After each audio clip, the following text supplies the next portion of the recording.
Hi, this is Gunut226 with another folding knife review. Today we're looking at the Humvee emergency rescue knife, a different model than I previously reviewed. This is actually a combo set with a tactical pen as well as the emergency rescue knife. Let's start off with the tactical pen, as they say. Here is the pen. It has, it actuates. There's no point at this point, so how you do it is you grab the barrel here and you just twist it and it comes out. Now this is not really the ideal way that I like to see my pens open. I typically like a pen like this that either has a cap on it or has a clicky on the back. Don't have one here right now, but it is a very nice high quality pen, no doubt about it. I really like the pocket clip on it. That is really nice. It really looks like a high quality pocket clip. Haven't really used it yet, but it's very strong and it looks like almost a knife pocket clip, really. It does have this strike bezel on the rear. I guess it's for striking, although not really sure how we would grip this for a strike attack. I guess it would be like this, but I wouldn't want to put my thumb here at the top because that could potentially really be hurting. That could hurt in an actual attack if needed to be used in that way. Take the knife apart, or the pen apart in this case. You can see it has an O-ring seal here, which is really kind of unique. I don't see that in a lot of pens. And the threads are very smooth in there. You can see it's got a metal cartridge, as well as a spring to help keep it in place. So you know what? This is a really quite nice set. I just wish they had really done a better job with how the pen deploys. But other than that, I think I'm going to be using this.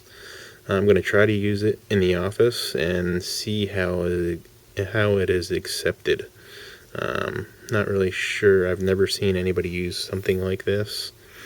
There are people that really carry some high quality pens, and then there's people like me who carry pens like this that are kind of cheap or free, or these clicky pens, which I really like as well. So I'm going to try this out and see how it works. But overall, it's pretty nice. It's part of the set, so I didn't really buy it for that. I bought it for this guy. As you know, I like to carry an emergency rescue knife with me at all times. I usually carry it in my left pocket, so it's consistent. So that's the main reason I bought this, for another emergency rescue knife. You know, the first Humvee that I bought, if you watch my videos, died on me. The pocket clip stripped out of the handle. Currently, I'm using this Jeep, black. I have painted the pocket clip a couple times, and it just keeps wearing off. I'm going to need to go back and re-sand it again. Maybe I'll try to find somebody who has a sandblaster. Sandblast this guy. Evidently the sanding that I'm doing it's just not holding the paint on. So I'm gonna have to try to do that again. But anyway, this has been a great knife. I really like it a lot. Oops. You can tell I use this knife a lot. I got a dime stuck in there. But yeah, it really comes open quick, nice. Everything's adjusted well on it. It's a really great performer. It's really super sharp as well. I have a review on it separately, so if you're interested in seeing it, take a look at that. Anyway, this is a Humvee emergency rescue. I got this just as another backup for in case this one has another issue like the first Humvee did. So let's first take a look at the blade steel. You can see here it is blades made in China. There's no other markings on it indicating what the blade steel was. According to the research that I've done, it's a 440 stainless. Probably 440C is my guess. It's a pretty nice blade. I do have some paper here to do a little bit of a cut test for you. If I could do it. So it's pretty well. If I knew how to use a knife, that might be better too. So anyway, it is very sharp. The serrations on this are not what I would hope to be. You can see here the serrations are not uniform, which I prefer usually. These serrations in particular might be a little bit more difficult to sharpen because you get some really wide ones. These scallops should not be that difficult to sharpen. However, I find that these really thin ones are a little bit more difficult for me. I'm not going to be using this knife for a while, so hopefully my sharpening technique will improve over time, and by the time I need to sharpen this, hopefully I'll have a lot more experience with that. I've never been really good at sharpening these scallop serrations, especially these really thin ones. It usually gives me some trouble. So anyways, take a look at the bushings in here. Bushings seem to be Teflon. They are not phosphor bronze, but it's fast enough. It's not bad. Just for a point of reference here, I'm using the Phoenix PD30 for my lighting assist in this video.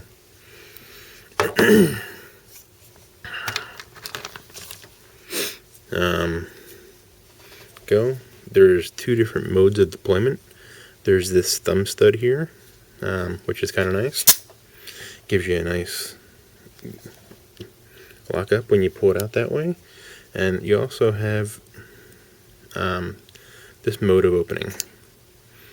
I'm not really as good at that kind of opening because I typically don't use, a lot of my knives don't have that opening type. It eludes me now. My brain is going blank on what this is exactly, but if I think of it, I'll mention it later. But I can't seem to deploy it. There we go. I haven't had a lot of practice with this mode of operation. That's why I'm having some issues. But once it is deployed, it is you can see that the liner doesn't quite go halfway through, which is really what you want, so it has time to wear into the blade. I know some of the cheaper ones, the liner goes almost all the way through initially, and it has no place to go. This one, not quite halfway through the blade. Lighting's not really good in here for some reason today, so I'll give it a little bit of help. You can see here the where the liner goes exactly, and when we close it,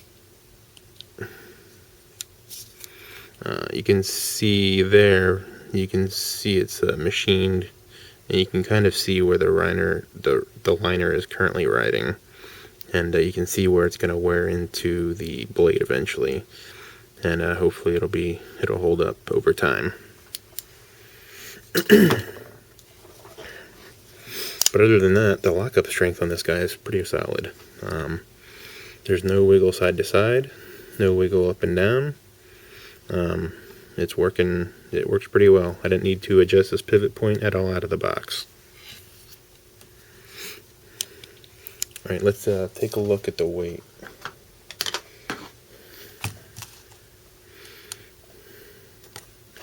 Gotta turn it on, let it zero. Excuse me for a second.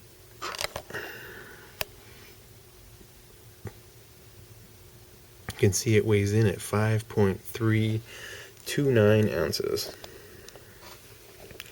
which is a little bit heavier than I would like to see. Here's the Jeep, just for a comparison.